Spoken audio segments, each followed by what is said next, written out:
morning mga kaspero. So day spear fishing ulit tayo sa Kabalian Bank, kung saan nakakahuli tayo nung nakaraan ng mga kingmak.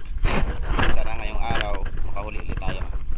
Kasama natin yung mga master, si Bro Kevin, si Bro Danny, Master Dodoy, si Master X, dalawang bangka. Bali si Pastor Raje doon nasa salubong sa atin sa Kabalian Bank, manggagaling siya sa Romblon. At ito, tatang bangka tayo. Dito na tayo sa spot mga kaspero. Nandito na sila Pastor Daddy tsaka si Bro Kevin. So tayo naman dito. Medyo maalon nga lang, gawa ng malakas yung agos. Pero kaya naman yan. Si Pastor Daddy.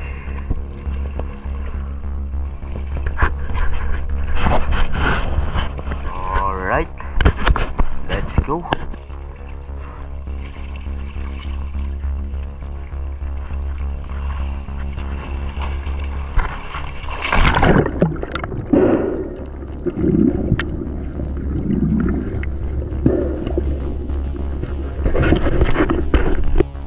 Pagkatapos natin mag-warm up, nag-dive agad ako mga kaspero, gawa ng marami akong nakitang mga bait fish.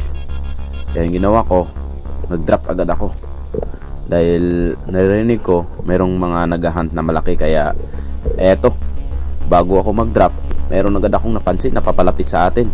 At ayan mga kaspero, isang giant na king mackerel. Kaya ayun, pinana agad natin. Medyo napadaplis yung pagkapana, gawa ng na-excited tayo. Ayun o, medyo mababa yung pana. Yun yung shot natin sa may chan, tumama.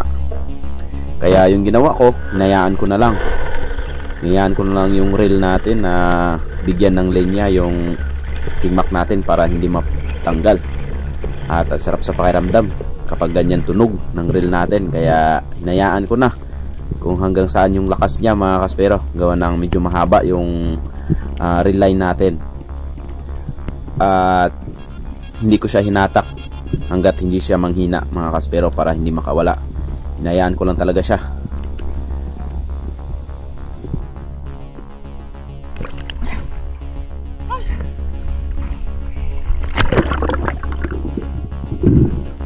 At ayan na mga kaspero, kung napapansin nyo, mahina na yung isda. Kaya dinahandahan ko lang na paghila pataas. At tinawakan ko agad sa may hasang mga kaspero para hindi na siya makawala. Kung pumiglas man, nahawakan na natin siya sa hindi madulas na part. Ayan, dahan-dahan lang sa paghawak para hindi pumiglas. Yung nahawakan ko na, ayan, secured na ang ating giant kingmak. Umabot ito ng 13 kilos mga kaspero.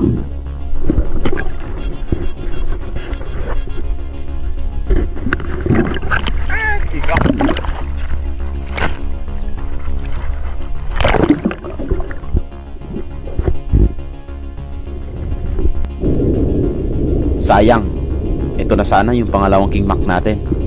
Grabe, sobrang laki na ito mga kaspero. Sa taas pa lang ako, nakita ko na siya na sa salubong sa agos. Sobrang lakas ng agos, kaya hinabol ko na mga kaspero. Nung hinabol ko na siya, sobrang layo talaga, hindi natin maabutan. Tingnan nyo kung gaano kalaki itong kingmak na to. Mahigit 15 kilos ito mga kaspero. Kaya lang, sobrang lakas talaga ng agos. Kahit anong habol natin, hindi talaga mahuli. Kaya better relax next time na lang. Makukuha din natin yan.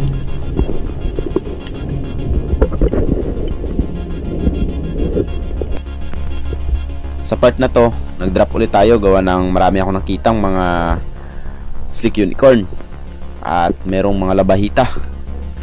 Kung tawagin dito sa amin, yung palid. At syempre, drop tayo para mas lumapit sila. At meron akong nakitang isang malaki. Kaya yun yung tinarget ko mga kaspero. Ayun.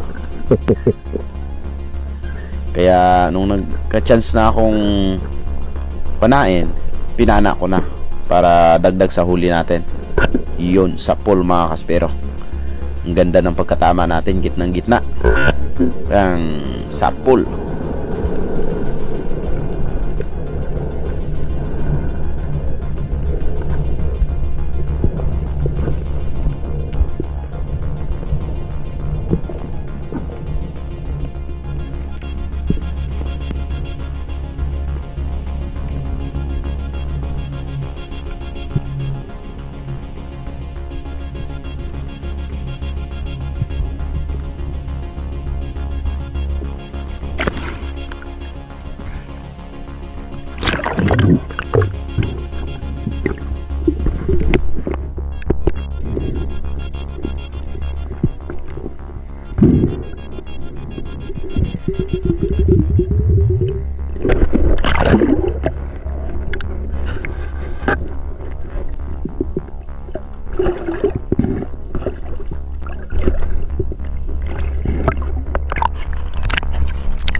Nag-forward tayo sa unahan ng spot at eto, nakita natin yung grupo ng mga slick unicorn. Kung tawagin dito sa amin yan mga kaspero, lawayan o madulas kasi itong isda na to. Parang may laway pero isang uri din ito ng mga unicorn fish na masarap ihawin. Kaya hanap tayo ng target na mas malaki. Nga lang medyo matagal silang lumapit, kaya kailangan talaga nating hintayin sila mga kaspero. At nung nagka-chance na tayong panain, pumana na tayo ng isa. Ayun sa baba. Kaya tirahin na natin. Ayun mga kaspero, ang ganda ng pagkatira natin dito sa slick unicorn. Na spine shot natin at yung shaft natin tagos na tagos, kaya walang kawala. Nanginig na lang siya mga kaspero.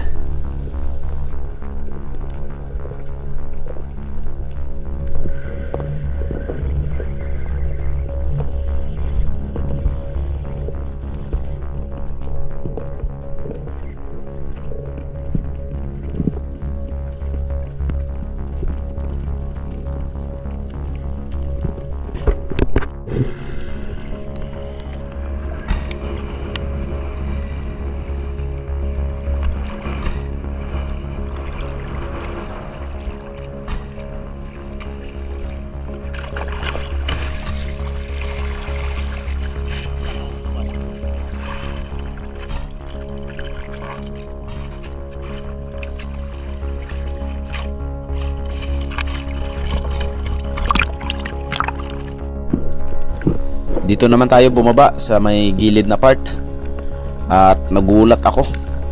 Dumaan sa likod ko yung isang tribali, kaya ayun, nagulat din siya at lumayo.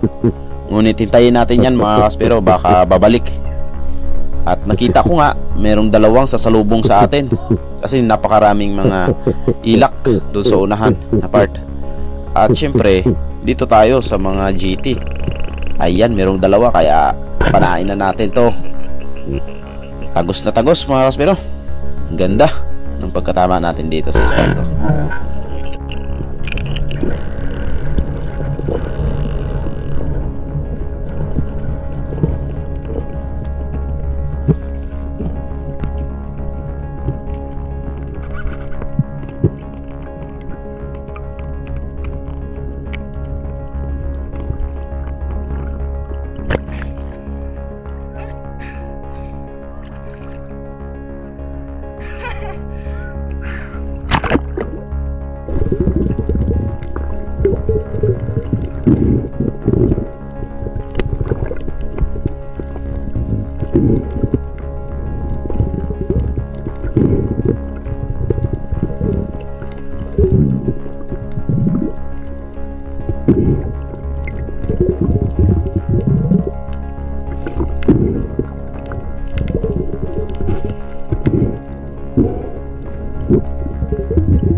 Dito naman nag-drop tayo at naghintay.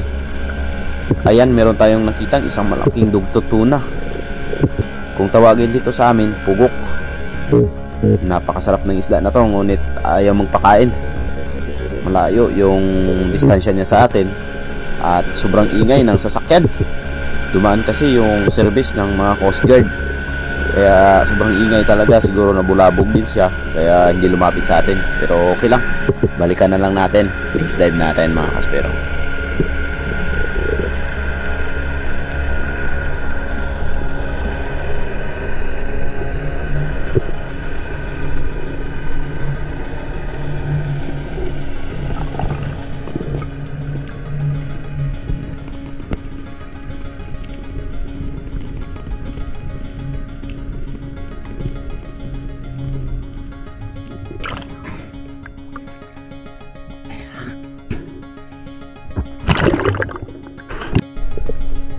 Dito tayo sa may wall mag-drop mga kaspero. Yung taas ng wall na to, umabot ito ng 20 meters. Pag low tide, umabot siya ng 18. So yung baba, malalim na yan. Abot na yan ng mga 30 to 35 meters mga kaspero. Sobrang lalim na yan. Gawa ng sobrang linaw lang talaga ng tubig. At tingnan nyo naman kung gaano karaming isda doon sa ilalim. Yung mga ilak na grupo nandyan mga kaspero. Merong mga red snapper, mangrove snapper, meron pang bluefin, trevally. Ayun. Kaso lang, dito lang tayo maghintay sa taas. Baka mahirap na sa ilalim. Medyo malalim na yan, kaya dito lang tayo mag-abang. At dun sa pinakababa, sinilip ko, andun yung mga mangrove snapper at saka mga ilak. Kaya ayun, target na tayo ng isang mangrove snapper. Ang laki ng mangrove na to mga kaspero. Umabot ito ng 3 kilos. Kaya good size na rin. At ang sarap ng isda na ito. Ngunit di rin naman natin matitikman, gawa ng binenta na natin. All goods na rin mga kaspero. Nakadali tayo ng mangrove snapper.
Meron ulit akong nakitang mga dalagang bukid o sulig, tawagin dito sa amin.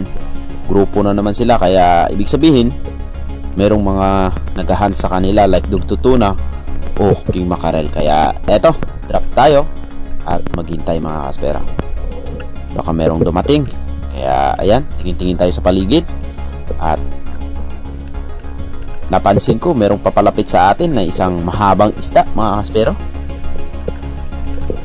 Isa pala itong tanigi na naman mga kaspero. Ayan oh, napakabait. Talagang lalapit at lalapit sa atin. Ito yung kagandahan ng ambush. Maghintay na lang tayo na dumating. Kaya eto, pinana na natin at sapul na sapul sa gitna mga kaspero. Yun. Yung ginawa ko dito, hinayaan ko lang na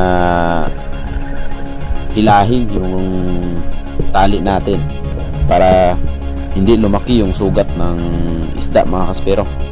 Hinayaan ko lang hanggang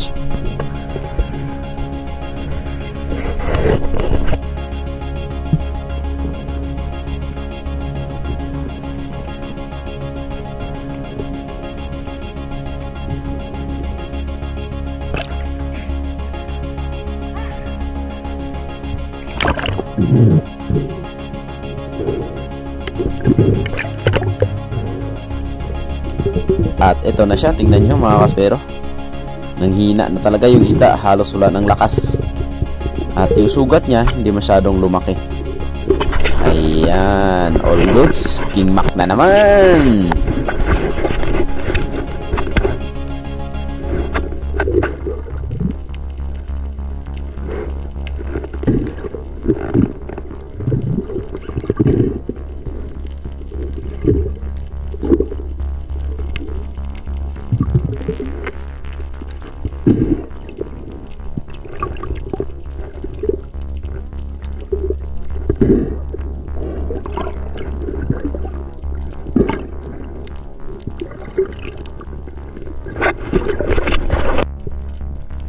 Sa taas pa lang ako, nakita ko yung isang slick unicorn paikot-ikot doon sa ilalim. Kaya yung ginawa ko, nag-open agad ako ng cam at nag-drop ako.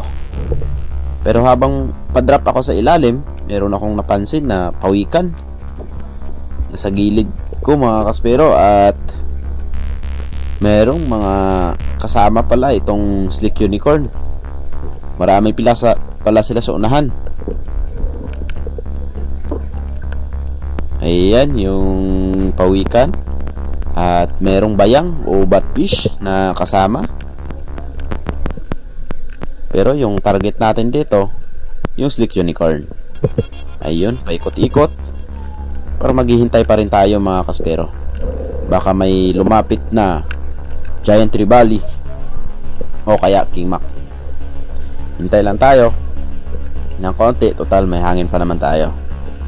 At nung napansin ko na wala pa palapit na malaki, hinanting ko na yung slick unicorn kahit medyo malayo. At buti tinamaan pa rin. Ang ganda ng pagkatama natin. Na-spine ulit siya mga kaspero. At hindi naman nakatagos lahat ng flapper natin. Buti yung isang flapper nakatagos. Kaya kuha natin itong slick unicorn.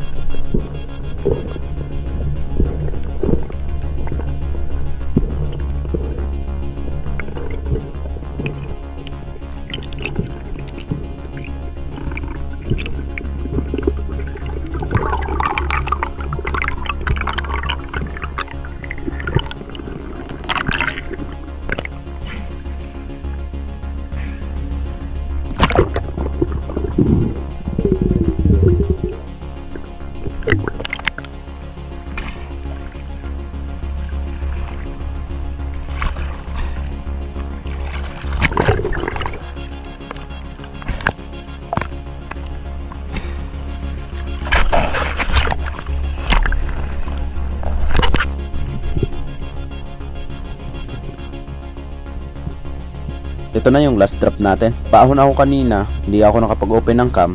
Munod sa akin yung king mackerel at hindi ko likan, kaya dumiretso na ako sa taas, nagpahinga. At nandun lang siya sa ilalim, paikot-ikot. At nung bumalik ako, hinabol ko yung isa, ngunit meron pala sa taas ko, kaya ito na lang tinarget ko. Sa pool na naman mga kaspero. Huling isda natin sa araw na to mga kaspero.